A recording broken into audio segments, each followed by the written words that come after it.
the sound. The best is missing, there's pops around. Pop makes the world go round. Pop makes the world go round. Pop makes the world go round.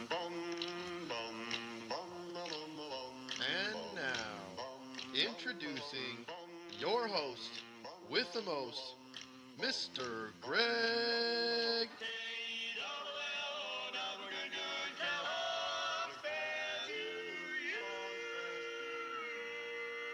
along with Rick Brusuelas and Dennis Michelson.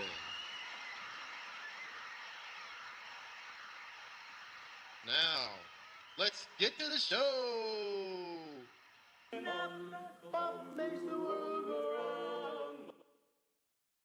Welcome to the Sports Affiliation Snap, Crackle, and Pop episode week 6, episode 7, I think overall, because we did one before week 1. But hey, I got a mea culpa right now. Last week, Crackle sucked big time. I was 2-3. Now I was close with Mason. He finished 1.1 points for making me 3 and don't get me over the hump. Thank you, Dennis, for picking us up. Dennis made sure that as a team we were 5-5, so we're still doing pretty good. But anyway, let's get right into the news. What do you got for us, Mr. Snap?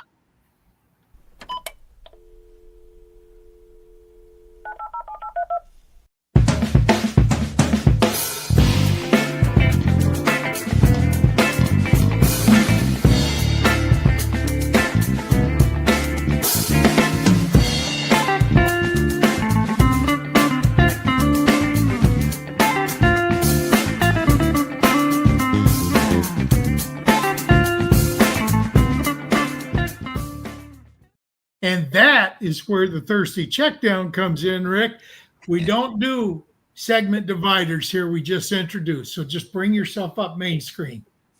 Hey there, sorry about that. Hey, we got some, of course, injury news. But before we get to the injury news, I wanted to highlight something that just happened today. Joe Flacco was traded from the Cleveland Browns over to the Cincinnati Bengals.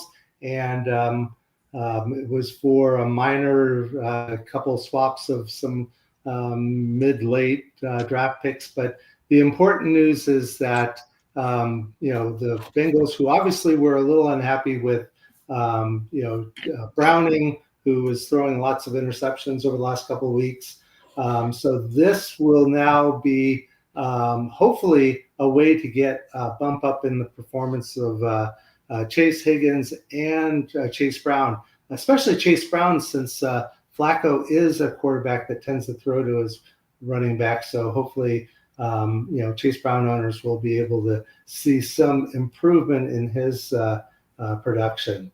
The other news regarding quarterbacks, Jackson Dart was designated questionable yesterday. They had an estimated injury report, but I haven't seen any new news on injury. So I'm, betting that means he's going to be available to play this week. The big news on running backs, the biggest news was Omarion Hampton. He injured his ankle, was placed on IR, and so he's going to be out for at least 4 games. The impact, the backups are Hassan Haskins, who has had past experience with the coach. So, he's expected maybe to be the starting running back. Kamani Vidal, last year's draft pick, is also going to be in on the mix. Haskins is a former Michigan running back. Vidal, perhaps a little bit, more upside. I think we're just going to have to wait to see how that's going to shake out. There are also rumors of other running backs that might be brought back into the play, including former Charger running back and former Ravens running back, Gus the Bus Edwards. So we'll keep our eye open for any other moves that are going to happen. Another running back, Antonio Gibson from the New England Patriots. He had a torn ACL, so he's out for the season. He was primarily a depth running back, but he was important as a kick returner. So I'm guessing we'll see more of Stevenson and Henderson. And I even thought I heard the coach say something about having Henderson available for kick return duties. Then the last bit of news on running backs, Bucky Irving, Tampa Bay Buccaneer running back. He supposedly is gathering opinions on his ankle and foot injury. So I guess the positive way to look at that is he isn't being ruled out yet, but his availability is up in the air. Of course, Rachaad White had 14 for 41 with 2 touchdowns last week. He also caught 4 passes for 30 yards. Sean Tucker will be backing him up. He had very minimal use, and so he would be only in the deepest of leagues. The biggest news on wide receivers is Darius Slayton, New York Giants wide receiver, left the game with a hamstring injury in the 4th quarter. And he hasn't been practicing yet, so his week 6 is in doubt. Obviously, the impact to the wide receiver room of the Giants is that Wan'Dale Robinson, Jalen Hyatt, and undrafted free agent Bo Collins will be the wide receivers. But I think most people are excited about Theo Johnson, the tight end. He had a pretty good game with 6 catches for 33 yards, but 2 touchdowns. So I think a lot of people are going to be looking for him on free agent waivers. Kind of good news with 2 wide receivers, both Christian Watson from the Green Bay Packers and Jalen Coker from the Carolina Panthers are both designated to return from IR. That means that they have, I think, 3 weeks to be able to actually activate, and but this gives them a chance to start back at practice. Both of them are talented wide receivers. Watson, a speed wide receiver. Coker, more of a slot wide receiver. And I think Coker is going to have a big impact on the Carolina Panthers offense. So I think people are going to be excited to have him back in the fold. Couple tight end bits. Brock Bowers, the Los Angeles Raiders tight end, is considered to be week to week. If the injury lingers, his backup is Michael Mayer. He was out with a concussion and is still in concussion protocol. The hope would he be able to be back in time to play. Ian Thomas from the former Cincinnati Bengal tight end is the backup there in Las Vegas. And last, Brenton Strange, Jacksonville Jaguar tight end. He injured his hip late in the game against Kansas City on Monday night and was placed on IR. He had been doing really well as the replacement to Evan Engram. What's behind him, not so great. There's a committee of tight ends with offseason acquisitions of Hunter Long, Johnny Munt, and Quentin Morris. Last tight end bit of news is the Arizona Cardinals tight end Tip Reinman. He had a season-ending injury, ankle injury. He is a backup tight end, but he is an extraordinary blocking tight end. And so people who have been rushing to get Michael Carter or DeMarcado. Knight or DeMarcado, we'll have to keep an eye on that because his absence is going to weaken that running game. Last, Spencer Schrader, the Indianapolis Colts kicker, had a knee injury, and it was a season-ending knee injury. He has been the NFL's leading kicker. The Colts will have to bring in a replacement kicker, and there's lots of names out there. Former Falcon Younghoe Koo, former Washington Commander Dustin Hopkins, former Charger Michael Badgley, and former Indianapolis Colts and fan favorite Hot Rod Blankenship are some of the names that are being tossed around. And with that, I'm going to hand it over to Crackle. Okay, so again, apologies for last week. This week, we're going to try to get back on the winning track. I'm going to start off with quarterback Drake May. Okay, I hate putting May in here because he's a quarterback that can actually score with his legs, and that's always good.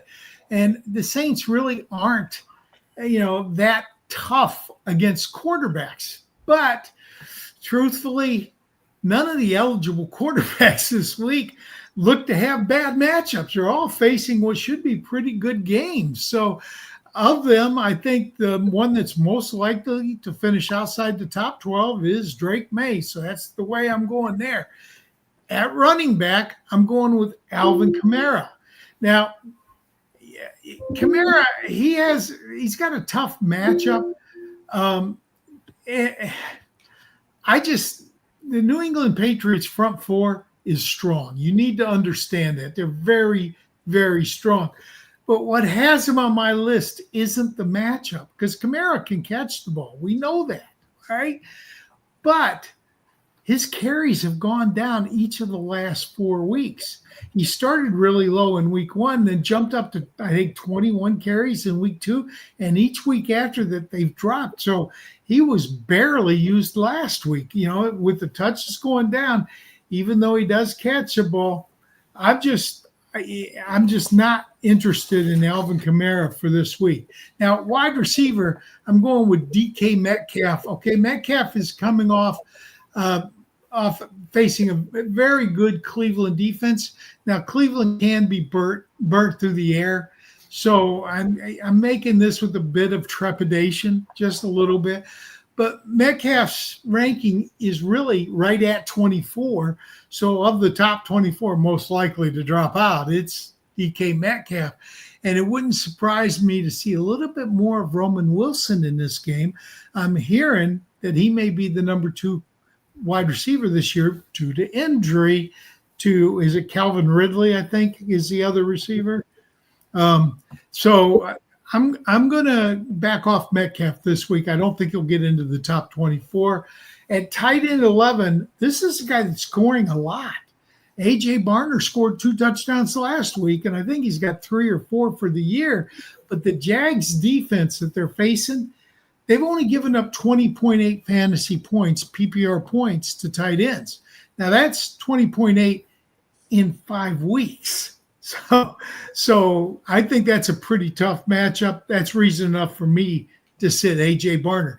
A Michigan man, by the way, I'm sitting him. So that should tell you something. Now, my bonus pick is usually a tight end, and I'm usually really good with the tight ends. I'm going wide receiver this week, and I'm going with one that was just promoted to wide receiver 1 for his team due to an injury. Jalen Waddle is the primary receiver for the Miami Dolphins now that Tyreek Hill is gone. And Hill's gone for the year, maybe for his career. So, and he was pretty heavily targeted. I think he got 9 targets in his first game. But he's got a tough matchup, okay?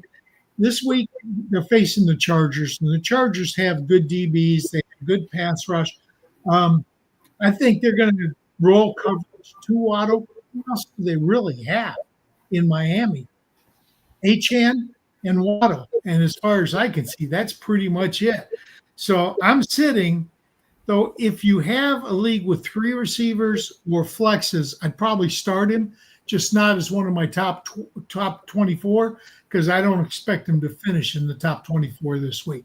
Now, with that said, let's turn it over to Pop.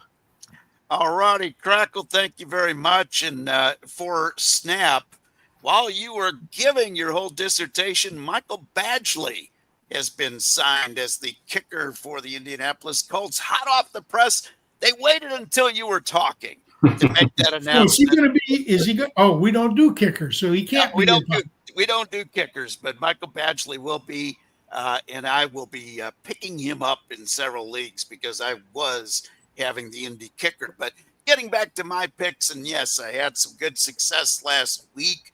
3 hits, 1 that was not going to hurt you in Xavier Worthy, and Chris Godwin. Man, I was a little too early on him. But this week I've got some prime picks for you. At quarterback, I am taking advantage of the bye week, dropping him out of the top 12 and I'm taking Jordan Love. He's home against a weak defense. As a matter of fact, the Cincinnati Bengals defense, I'm not even sure they show up sometimes. They just kind of doing the old Olay defense out there. And they're 8th worst against quarterbacks.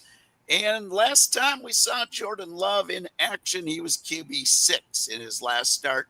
So he is my pick this week. My only concern with Jordan Love is, will they just run the ball down the Bengals' throats and not need to throw a lot? But I'm going to take Jordan Love there. At running back, I'm switching up from what I was looking at earlier today, because it looks like Bucky Irving is going to be on the shelf for another week. So I'm going to take Rachaad White. The San Francisco, we always think of San Francisco as being a great defensive team, but this year in back-to-back games, they've given up over 130 yards in total offense to running backs and gave up 2 touchdowns last week and a touchdown the week before to opposing running backs. So Rachaad White with Tampa Bay gets the Who call. was going to be your running back before you switched over? Well, I was going to make it complicated because I was either going to take Rico Dowdle or Shuba Hubbard, whoever ended up starting this week. Fair enough. Fair enough. So with the show on Tuesday, I figured, well, hearing Bucky Irving scratching out, that made Rachaad White an easy pick for me. At wide receiver, I'm going to go with Devonta Smith. Oh, boy, he's on the road, and I usually like to reserve my picks for home teams, but he is against another weak defense. New York Giants, the 3rd worst in giving up points to wide receivers, 41.2 points a game they've been giving up. So I look for lots of opportunities, and unless he lands on top of his teammate again, I think there's a good chance Devonta Smith ends up on top of the list this week. He's got 2 top 10 finishes in his last 3 starts. At tight end, tough one here. I'm going to take David Njoku. I don't love the matchup, but Pittsburgh is 7th worst against tight ends this year. Another defense that is historically a lot tougher than this, but they do have a weakness against tight ends. Njoku with 2 top 12 finishes in his last 5 starts. And catch this, folks, 9 targets last week as the Browns switched to a new quarterback in Dylan Gabriel. Sometimes you see that chemistry continue. So I'm taking David Njoku. For my bonus pick, I am getting very daring. We heard our friend Snap talking all about the running back situation for the Chargers. You got Haskins in the mix. They signed Nyheim Hines as a kick returner this week. Haskins had been returning kicks, and this gets me a little bit worried because I'm going for the other guy. I'm going Kimani Vidal, and I'm going to be spending some big money in Fab this week to get him, putting him right in my starting lineup. This is a dynamic young player that, if he can convince the coach that he's trustworthy, he'll get a chance. I do expect it to be a volume split with the Chargers. I expect the Chargers to actually pass more, but that goes right into Kimani Vidal's strength. I will say this, though. Haskins is really good at pass protection and is trusted by his coach. So this is a little bit of a gamble by me, but Kimani Vidal is my bonus pick. That's it for me. Back to you, Greg. Thank you very much, guys. Hey, everybody, if you like what we're giving you, give us a like, subscribe to the channel. It's the Sports Affiliation on YouTube. Share it with your friends, because it's always more fun to beat people in the know than those that are clueless. And if they aren't watching, they're clueless. So we'll see you next week. Be sure to tune in Thursday night for the Thursday Checkdown.